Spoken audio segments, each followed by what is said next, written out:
Hello again, everybody. Welcome to the Tigers Baseball Podcast. I'm your host, Chris Schulte. It is Tuesday, June 14th, a bit late because of some things that were going on here at the house that needed to be taken care of. So we're gonna go ahead and do this real quick and be good to go. So let's get right to it. Some injury issues. It came out on Friday that Mise was scheduled to have Tommy John surgery. Was going to be required to have Tommy John surgery. Dr. Keith Meister will be the one that's performing the surgery. He's the same guy that worked on, I want to say, Jake Rogers. Yes, Jake Rogers last year. I don't know if he worked on Spencer Turnbull or not, but suffice it to say, Jake Rogers with that right elbow sprain. I was concerned about it when they talked about it in April. I honestly worried a little bit. I was like, really, this is not gonna be good. And the reason that it looked like a sprain. So let's get into this a little bit. What ligaments do is they stretch and contract, and they stretch and contract and stretch and contract, and that is how. That is part of what gives us the ability to have the locomotion that we have. It's part of what gives us the ability to move, to bend our joints, our arms and our legs and hands and fingers and things the way that we do, is because of the way that ligaments and tendons work. And they work in concert with muscles and things like that to create the movement that we have. And it's because of that ligament stretching and contracting and stretching and contracting. That's one of the things that pitchers, well, baseball players in general. Actually, I honestly think Jake Delhomme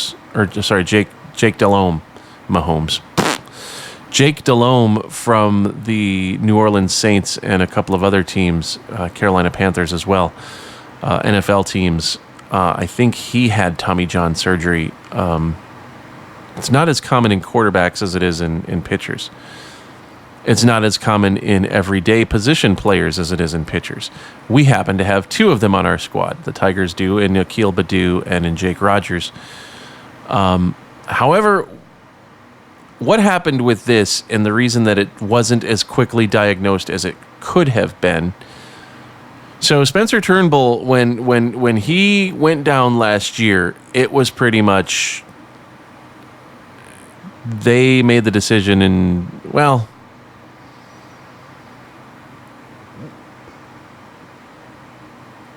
he had his surgery, I want to say July of last year. He went down in May, middle to end of May. It was more apparent with him than it was with Jake or with Casey Mise. Jake Rogers, again, had the same issue, and they just weren't looking for it. The way that he described the pain that he was going through, they figured out it's a pronator teres strain. It's a pronator strain. It's not a big deal.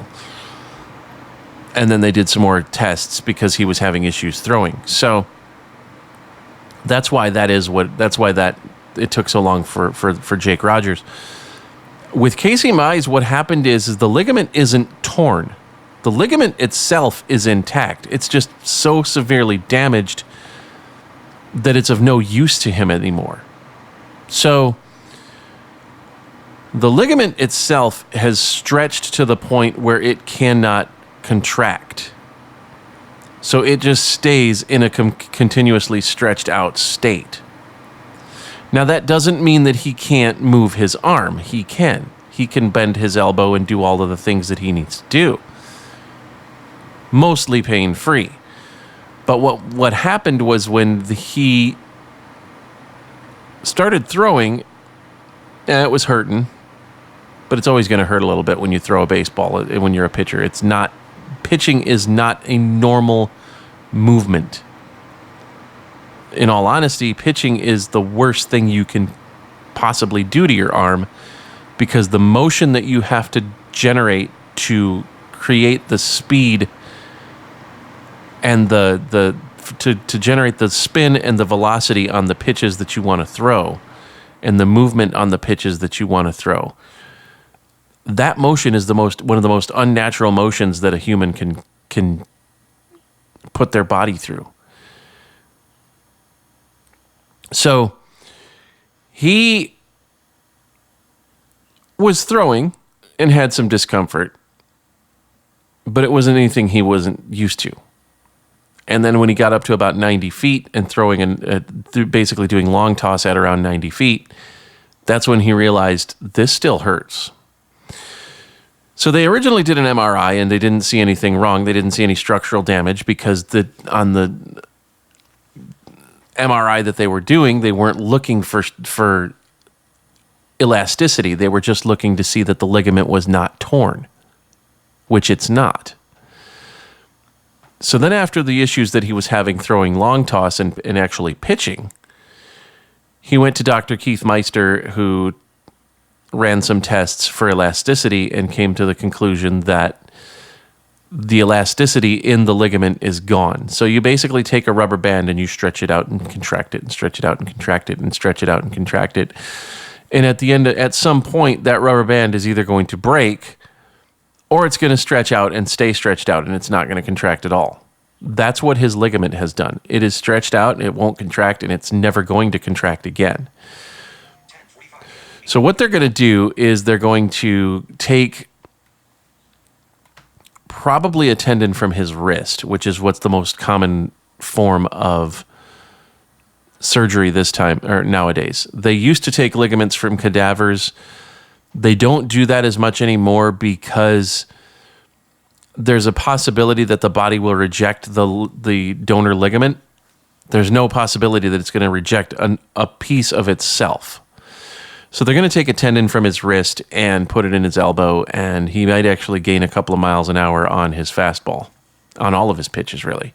He throws about 94, 95. He might end up coming back throwing about 97, 98, depending on what he does. So that is the latest with Casey Mise.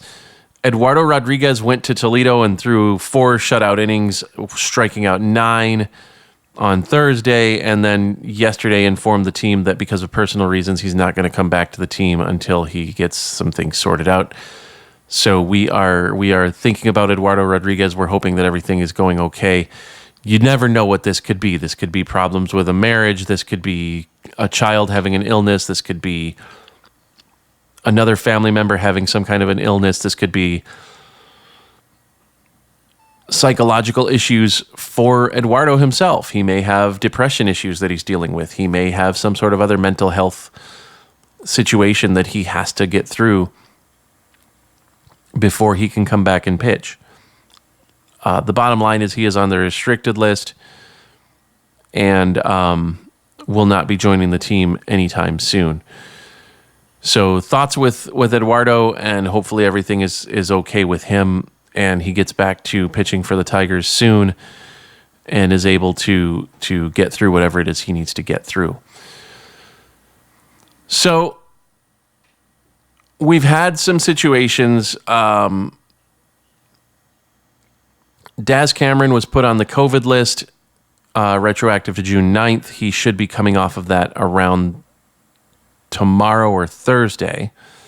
Tyler Alexander was just activated off of the injured list this morning.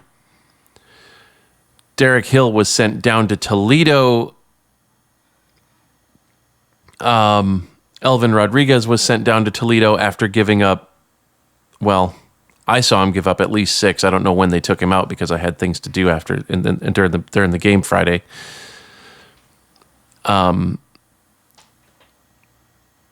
But he gave up quite a few, having basically had 2 bad starts, and so he's back down in Toledo straightening that out.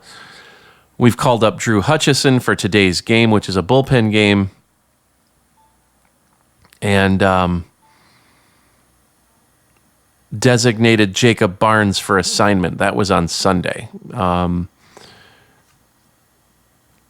Jacob Barnes gave up 1 run over the first 12 innings of his Tigers career, and over the last 7 appearances, he's given up 11 runs.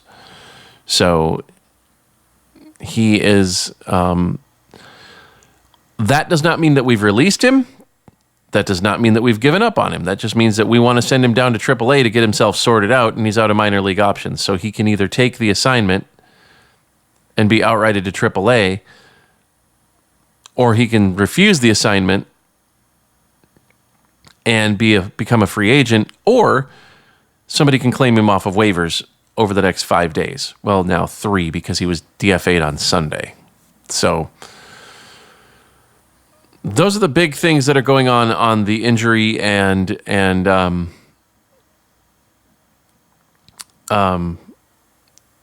roster front. Congratulations to Cody Clemens. He got his first 2 big league hits yesterday, a single and a double. And he broke out of an 0 for 17 yesterday with those 2 hits. So that is a good thing for him. And that takes care of all of that business. Now, I want to get back to Casey Mise here. There's a couple things I want to talk about in today's podcast. First things first, let's get on to the new business, and then we'll go through with some things that I wanted to discuss from last week. Read the Tigers offensively.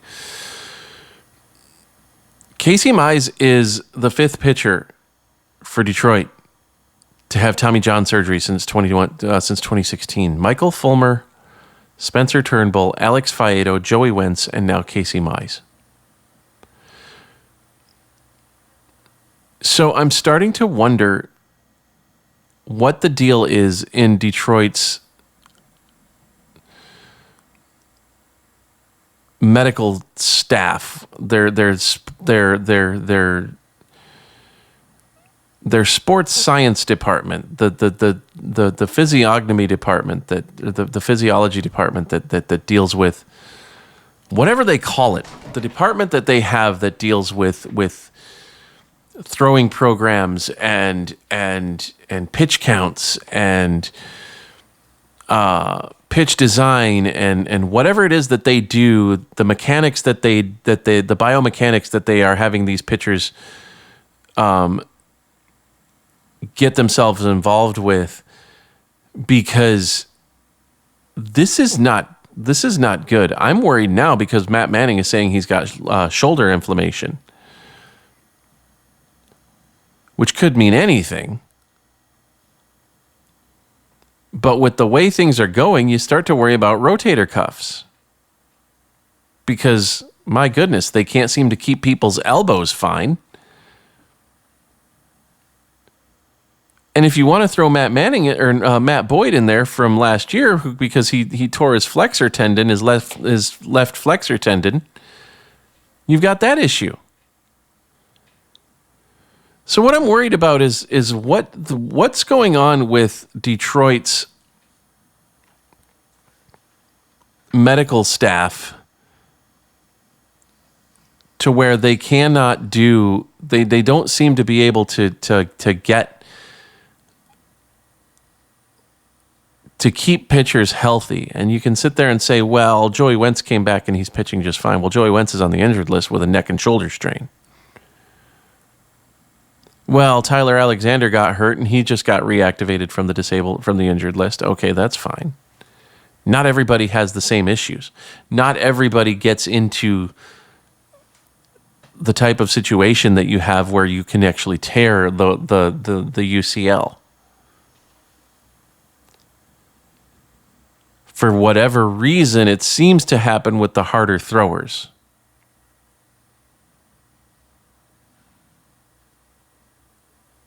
Now, Clayton Kershaw's having some issues, but had some issues with his elbow, but I don't know that it was necessarily UCL related. I know he had to have platelets injected into it,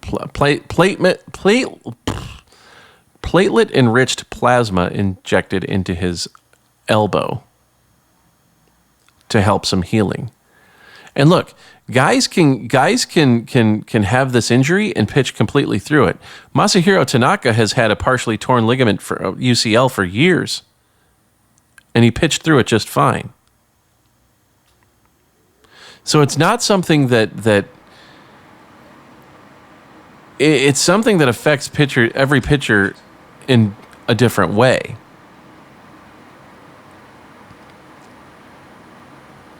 But it's also one of those things where when you've got 5 guys who, I mean, my gosh, 3 of these guys are our first round draft picks.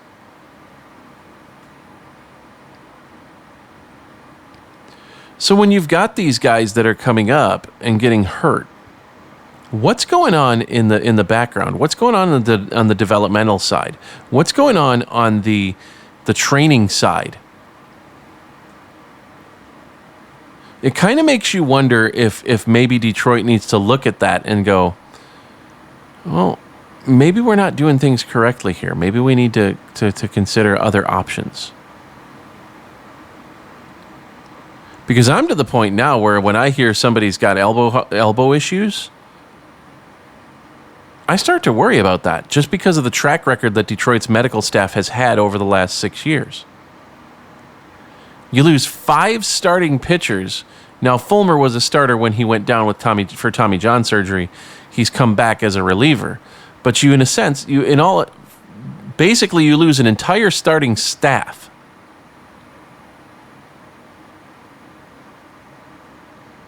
To Tommy John surgery in 6 years. And some of these guys, well, Casey Mise was drafted in 2018.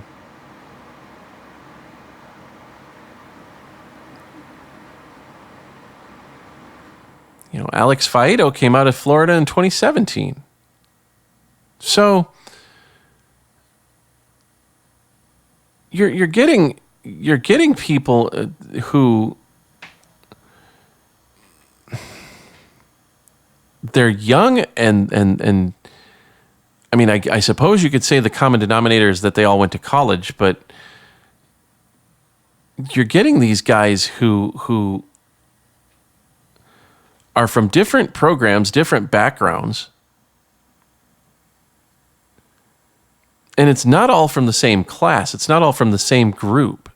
So they're different draft picks, they're different years, and so it kind of makes you think, well, what are they doing wrong that everybody else is doing right? Because I don't know of any other system in Major League Baseball where you've had 5 of your pitchers, whether they're in the minors or getting Major League service time, 5 of your pitchers, because let's not forget, Alex Faedo and Joey Wentz were pitching in the minors. Alex Faedo went down in September of 2020. March of 2020 was when Joey Wentz went down. Joey Wentz was in the minors pitching for Erie. Well, Faedo and him both were pitching for Erie in 2019. And then, of course, Wentz goes down in March with needing Tommy John surgery. And in September, Alex Faedo had to shut down because he was having some forearm issues at the alternate site because of COVID. And it was at that point that they determined that he needed Tommy John surgery. But let's just think about what this staff could look like if these guys were all healthy. You would have Michael Fulmer, Casey Mise, Alex Faedo, Joey Wentz, and Spencer Turnbull. Spencer Turnbull is your 5th starter on this list. I'll even go so far as to say Michael Fulmer, Casey Mise, Spencer Turnbull, Joey Wentz, Alex Faedo. That's some talent right there. That could be the Detroit Tigers starting rotation right now, except for the fact that none of them could keep their arms healthy. And I look at, I want to know what role the Tigers have to play in this and what role their medical staff and their training staff has to play in this, because I have a feeling that there's something that's not being done right at that level, at the training level, that's causing these issues. And if that's the case, something needs to be done about it.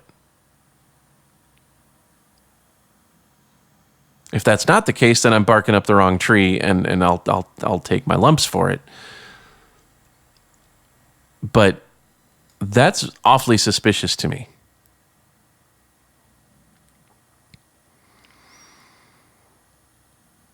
Now, I want to get back to something that I was talking about last week, and that being the Detroit Tigers offense, which showed itself once again to be absolutely abysmal over the last week, scoring a grand total of 11 runs in 5 games.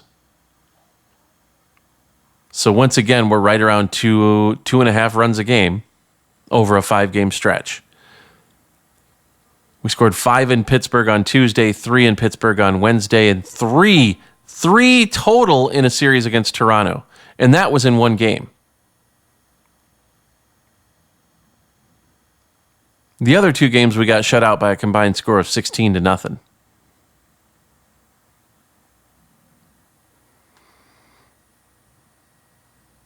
One time that Toronto doesn't score, we win 3-0.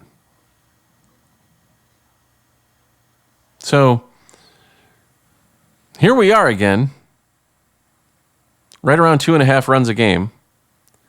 Willie Castro hit the first home run last night that the Tigers had hit in 8 games. That's the longest stretch without a home run in a regular season since 1972. They had a 10-game stretch from 89 to 90. But that started in September of 89 and ended in April of 1990.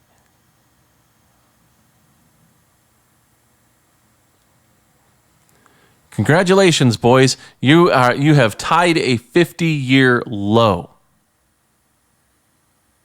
on offense.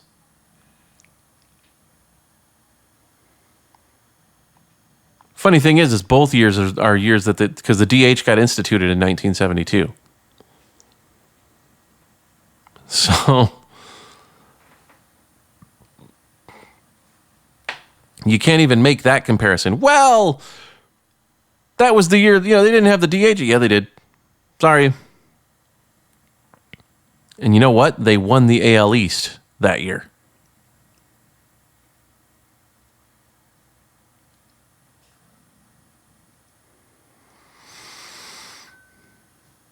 So I'm not going to crap on Javi Baez this time, because I figure I've done that enough. It was asked of me by one of my listeners over the week, where is Scott Coolbaugh during all of this? Scott Coolbaugh's more about the approach than he is about swing mechanics and things like that. And his approach is see the ball first and then swing at strikes. Well, we may be seeing the ball. We sure as hell ain't swinging at strikes. Not only that, but we can't hit the fastball. Spencer Torkelson last night swung and missed at a fastball that was belt high and in the middle of the plate. I mean, absolutely center cut. Should have been in the seats. But it wasn't. It was in the catcher's glove, and Spencer Torkelson was walking back to the dugout. Because it was strike 3. The one day Detroit scores more than 4 runs, they score 5, they give up 9. And lose to the White Sox 9-5. Oh, but the positive is we scored 5 runs. Yeah, the negative is that your pitching staff absolutely crapped the bed. You give up 2 2-run homers to Jose Abreu. I'm sorry. After the first one, he comes up with a man on base. AJ, I know you don't like to walk people intentionally, but do it. At that point, the game is 7-5. You can still come back and win it. It's 9-5 after he puts one into the second row of shrubbery in dead center field like a 460-foot bomb, with the wind blowing in, I might add.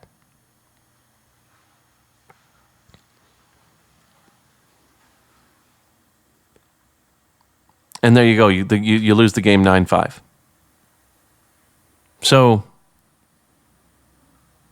how's that I don't like to intentionally walk people strategy working out for you, AJ? I honestly don't think it's AJ Hinch's fault. I honestly don't. I think the Tigers' problem is Al Avila. And I've said this before.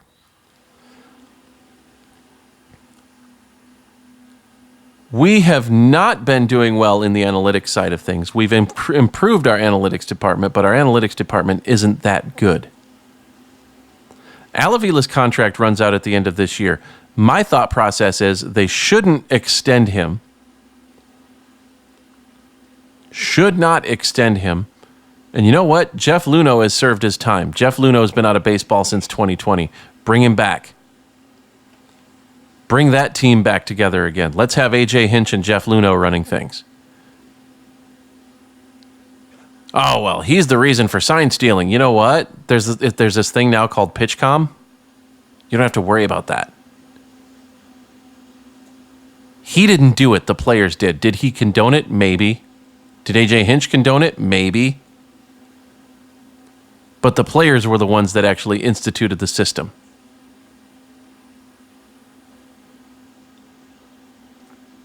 And you know what Jeff Luhnow did? Jeff Luhnow made a directive to Houston. Hey, go down to the Latin countries, Mexico, Venezuela, the Dominican, places like that have really strong baseball programs. Find some older pitchers. Don't go for these younger guys. Find some pitchers that may have gotten overlooked, that have been pitching down there for a few years and have learned how to pitch, and bring them up here. So what if we end up with 25, 26-year-old rookies? Last I checked, Christian Javier was doing pretty damn well.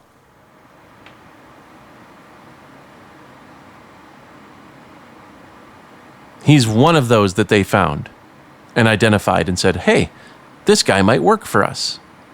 This guy fits what we're looking for. Al Avila never made any directives like that. Al Avila never came up with any brilliant ideas like that. Nobody in the Detroit Tigers scouting department ever came up with any brilliant ideas like that. Al Avila doesn't challenge his guys. Hey, I want you to think out of the box so that we can come up with something that nobody else is trying, that we can try to make ourselves better. Nope, not happening.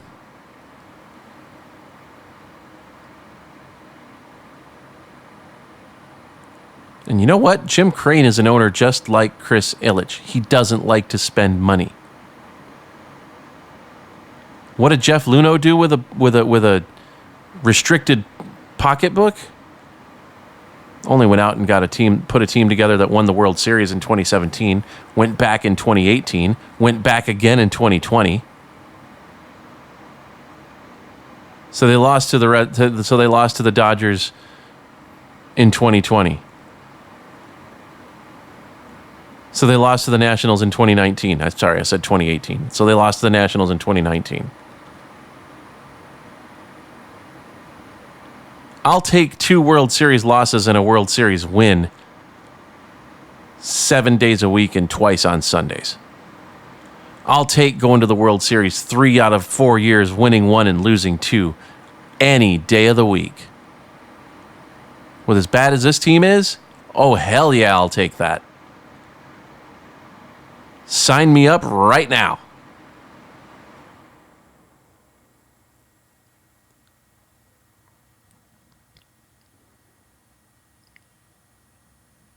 There's no reason for Detroit to be playing the baseball that they're playing, being as bad as they are.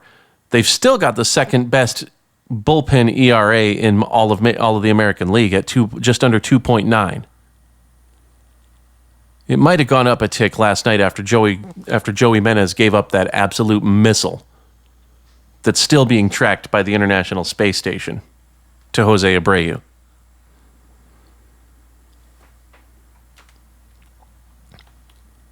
But even if it's at a straight 3, you've got a top 5 bullpen. You've got a starting staff that, as depleted by injuries as they are, is absolutely keeping you offensively and defensively in games. And you got an offense that has only scored 5 runs or more 9 times all year. 9 times out of almost 60 games have the Tigers scored 5 or more runs. Do you know how frustrating that is as a fan to sit and watch?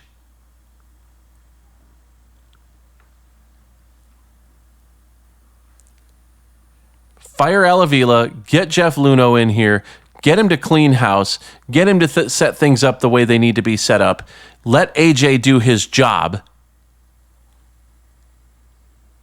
Don't saddle him with players that are so keen to strike out that there's enough wind in Detroit to launch a freaking 747 out of Comerica Park. And let's play some winning baseball.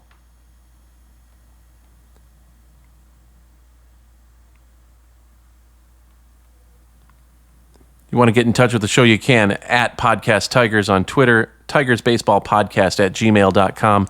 You can comment on the YouTube channel like the guy that sent me the comment that said, "Welcome to the Bronx." Yeah, thanks, I'll leave. We will be on next Monday. Father's Day is Sunday. My birthday is next Tuesday. Not that anybody cares about my birthday, but happy Father's Day to any fathers that are out there listening. You deserve it. It's a lot of work. I will be spending all day Sunday being pampered on my special day, because that's what I ask my wife to do for me.